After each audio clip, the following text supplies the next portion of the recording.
নিরামিষ দিনে ভাত, রুটি, লুচি, পরোটার সঙ্গে খাওয়ার জন্য পারফেক্ট রেসিপি আজ আমি আপনাদের সাথে শেয়ার করব। নিরামিষ ধোকার ডালনা।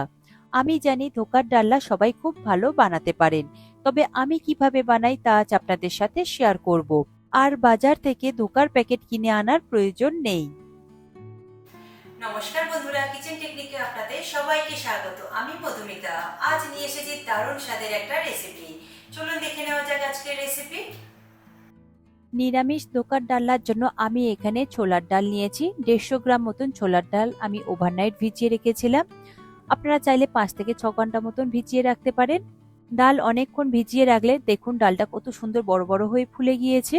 এরপর পরিষ্কার জল দিয়ে ডালটাকে খুব ভালো করে ধুয়ে নেব। ধোবার পরে জলটাকে ঝরিয়ে নিতে হবে, তারপর এটাকে একটু পেস্ট করে নিতে হবে, সেটা আমি আপনাদের দেখিয়ে দেব। ধুয়ে রাখা ডালটা আমি জল ঝরিয়ে ওই মিক্সিং জারের মধ্যে দিয়ে দেব।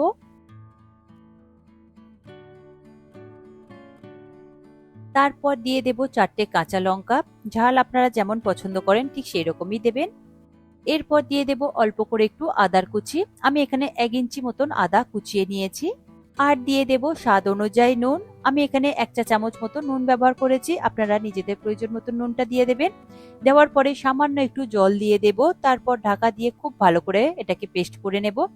আর একদম স্মুথ করে পেস্ট করবার প্রয়োজন নেই, একটু দানা দানা থাকলে ধোকাটা খেতে বেশি ভালো লাগে। দেখুন আমি পেস্ট করে নিয়েছি, খুব বেশি জলের ব্যবহার করিনি, ঠিক এই রকমই পেস্ট করে নেবেন। দেখুন ডালটা একটু দানা দানা রয়েছে। বেটে রাখা ছোলার ডালটা আমি সরিয়ে রাখবো।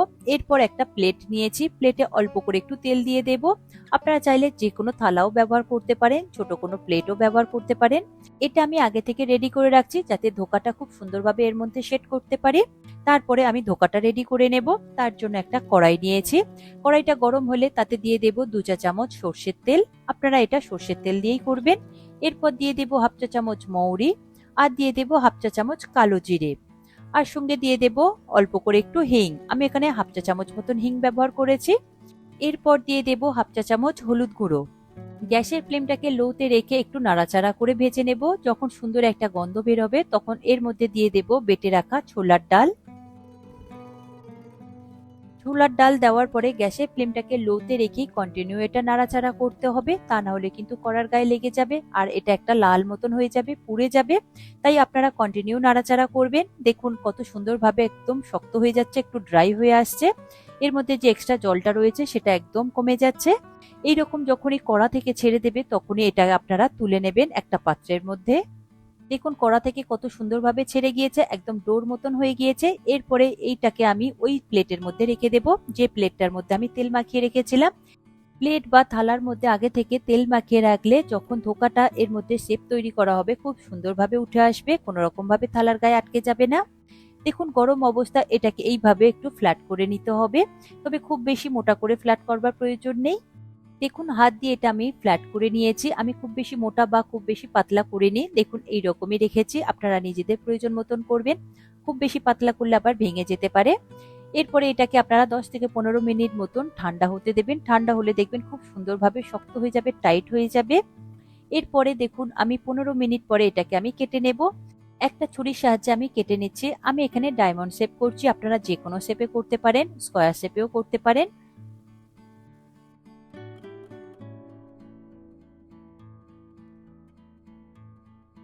দেখুন ধোকা আমার কাটা হয়ে গিয়েছে, ডায়মন্ড শেপ দিয়েছি। দেখুন কতটা মোটা রয়েছে আর একটাও কিন্তু ভেঙে যায়নি। এটা ঠান্ডা হবার পরেই কাটতে হয়, তা না হলে কিন্তু ভেঙে যাবে। এরপর এটাকে আমি ভেজে নেব। তার জন্য একটা ফ্রাই প্যান নিয়েছি, তাতে আমি প্রয়োজন মতন সাদা তেল দিয়ে দেব। এটা আপনারা চাইলে সর্ষের তেল দিয়েও ভেজে নিতে পারেন, তবে আমি সাদা তেল দিয়ে ভেজে নিচ্ছি। আমি প্রয়োজন মতো তেল দেওয়ার পরে গ্যাসের ফ্লেমটাকে হাইতে দিয়ে তেলটাকে খুব ভালো করে একবার গরম করে নেব। তেল গরম হয়ে গেলে তার মধ্যে আমি এই ধোকার পিসগুলোকে দিয়ে দেব। তবে এই সময় গ্যাসের ফ্লেমটাকে মিডিয়ামে দিয়ে ভাজবেন, একদম লোতে দিয়ে ভাজবেন না, তাহলে এগুলো ভাজবার সময় ভেঙে যেতে পারে। আর খুব হাইতে দিয়ে ভাজলে উপর থেকে তাড়াতাড়ি কালার চলে আসবে আর ভিতর থেকে কিন্তু কাঁচা রয়ে যাবে। একটা সাইড যখন গোল্ডেন ব্রাউন কালার ধরবে ঠিক সেই সময় আপনারা এটাকে উল্টে দিয়ে আরেকটা সাইডও এইরকমই গোল্ডেন ব্রাউন করে ভেজে নেবেন। আপনারা চাইলে খুব বেশি লাল করেও ভাজতে পারেন কিংবা হালকা লাল করেও ভাজতে পারেন। আমি একটু মিডিয়াম করেই ভেজেছি। দেখুন দুটো সাইড খুব সুন্দর করে ভেজে নিয়েছি, কালারটাও সুন্দর এসেছে। এরপর তেল থেকে তুলে নিয়ে একটা প্লেটের মধ্যে আমি রেখে দেব। আর ভাজবার পরে এগুলো কিন্তু খুব সুন্দর শক্ত হয়ে যায়। ভাজা হয়ে গিয়েছে, এগুলোকে সরিয়ে রাখলাম। এরপর ওই ফ্রাই প্যান থেকে আমি সমস্ত তেলটাই ঢেলে রেখেছি। তারপর ওর মধ্যে দিয়ে দেব 2 টেবিল চামচ সর্ষের তেল। আপনারা এই রান্নাটা যদি সর্ষের তেলে করেন টেস্ট বেশি ভালো আসবে, কারণ এটা নিরামিষ রান্না হচ্ছে। তেল হাই ফ্লেমে গরম হয়ে গেলে তার মধ্যে দিয়ে দেব একটা তেজপাতা আর একটা শুকনো লঙ্কা, আর সঙ্গে দিয়ে দেব গোটা গরম মশলা, দেব হাফ চা চামচ গোটা জিরে।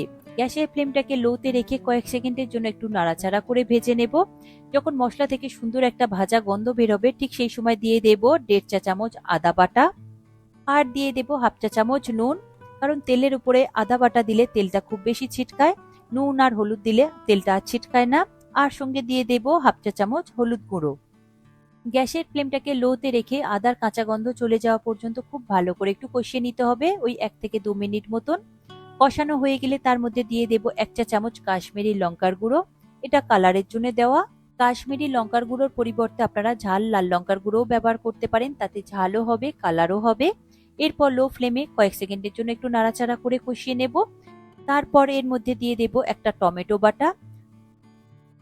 টমেটো দেওয়ার পরে গ্যাসের ফ্লেমটাকে হাইতে দিয়ে টমেটোর কাঁচা গন্ধ চলে যাওয়া পর্যন্ত টমেটোটাকে খুব ভালো করে কষিয়ে নিতে হবে। টমেটো কষানোর সময় দিয়ে দেব 1 চা চামচ চিনি। চিনি দিলে স্বাদের যেমন ব্যালেন্স আসে, আর নিরামিষ রান্না একটু মিষ্টি মিষ্টি হলেও বেশ ভালো লাগে। লো ফ্লেমে 1 মিনিট মতন খুব ভালো করে কষিয়ে নেব। দেখুন কালারটাও চেঞ্জ হয়ে গিয়েছে, তেলটাও রিলিজ করতে শুরু করে দিয়েছে। এরপর নিয়েছি পোস্ত আর কাজু বাদাম বাটা। আমি এখানে 2 চা চামচ পোস্ত নিয়েছি আর নিয়েছি 5-6টা মতন কাজু বাদাম। এটাকে খুব ভালো করে অল্প করে জল দিয়ে পেস্ট করে নিয়েছিলাম, সেই পেস্টটাকে আমি দিয়ে দেব। এই সময় গ্যাসের ফ্লেমটাকে লোতে রেখে খুব ভালো করে কষিয়ে নিতে হবে, কারণ কাজু বাদাম রয়েছে কড়ার গায়ে খুব তাড়াতাড়ি লেগে যায়, তাই লোতে দিয়েই কষাবেন আর তেলটা রিলিজ করা পর্যন্ত কষিয়ে নেবেন। দেখুন কষানোর সাথে সাথেই তেলটা কত সুন্দরভাবে রিলিজ করে দিয়েছে উপরে। এরপর ঝালের জন্য আমি দিয়ে দেব 2-3টে মতন চেরা কাঁচা লঙ্কা, তবে ঝালটা আপনারা নিজেদের স্বাদ অনুযায়ী দিয়ে দেবেন।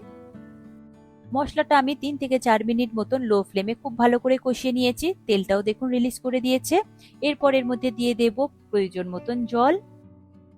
আমি এখানে হাফ কাপের একটু বেশি পরিমাণে জল দিয়েছি, আপনারা নিজেদের প্রয়োজন মতন দিয়ে দেবেন। জল দেওয়ার পরে খুব ভালো করে মশলার সাথে একটু মিশিয়ে নেব। তারপর এটাকে আমি ফুটতে দেব।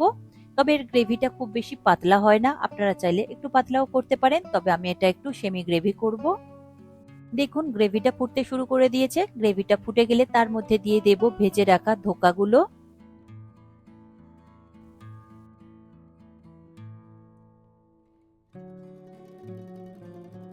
ধোকাগুলো দেওয়ার পরে হালকা করে একটু নাড়াচাড়া করে গ্রেভির সাথে একটু মিশিয়ে দেব। তবে এটা খুব বেশি সময় ধরে ফোটাবেন না, 2 থেকে 3 মিনিট মতন মিডিয়াম ফ্লেমে ফুটিয়ে নেবেন। খুব বেশি সময় ধরে ফোটালে ধোকাগুলো ভেঙে যেতে পারে, তাই 2 মিনিট মতন ফুটিয়ে নিলেই হবে। দেখুন ফুটে গিয়েছে, গ্যাসের ফ্লেম আমি বন্ধ করে দিয়েছি। এরপর দিয়ে দেব হাফ চা চামচ গরম মশলা গুঁড়ো, আর দিয়ে দেব 1 চা চামচ ঘি, কারণ এটা নিরামিষ রান্না হচ্ছে তাই ঘি ব্যবহার করলে বেশি ভালো টেস্ট আসে। এরপরে হালকা করে একটু মিশিয়ে নেব।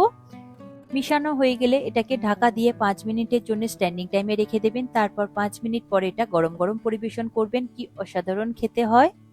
তবে গ্রেভিটা এর থেকে বেশি ঘন করবেন না, কারণ ধোকা রেখে দিলে গ্রেভিটাকে অনেকটাই টেনে নেয়, তখন গ্রেভিটা কিন্তু অনেকটাই ঘন হয়ে যাবে, অনেকটা কমে যাবে। তাই গ্রেভিটা এইরকম একটু হালকা পাতলা মতন রাখবেন, তারপরে দেখবেন কত সুন্দর তৈরি হয়ে যাবে। তারপর দেখুন আমি একটা বোলের মধ্যে এটাকে সার্ভ করে নিয়েছি, কত সুন্দর দেখতে হয়েছে। নিরামিষ রান্না হলেও খেতে কিন্তু অসাধারণ হয়েছে। তবে এটা আপনারা আমিষ ভাবেও করতে পারেন, পেঁয়াজ আর রসুনটা আপনারা ব্যবহার করে তৈরি করতে পারেন, তাতেও খেতে বেশি ভালো লাগে। আবার অনেকে আছে আলু পছন্দ করে, তা আলু দিয়েও তৈরি করতে পারেন, তাতেও ভালো হয়। আশা করি আমার আজকের এই রেসিপি আপনাদের ভালো লাগলো। ভালো লাগে এইভাবে একবার অবশ্যই বানিয়ে দেখবেন, আমার মনে হয় আপনাদের সকলেরই ভীষণ ভালো লাগবে। ভালো লাগলে কমেন্ট করে অবশ্যই জানাবেন, আর সাথে লাইক শেয়ার করবার অনুরোধ রইল, আর চ্যানেলটি সাবস্ক্রাইব করে নেবার অনুরোধ রইল। আজ তাহলে এই পর্যন্ত, আবার অন্য কোনো দিন হাজির হয়ে যাব অন্য কোনো রেসিপির সাথে। সবাই ভালো থাকবেন, সুস্থ থাকবেন, আর ভিডিওটি পুরো দেখার জন্য অসংখ্য ধন্যবাদ।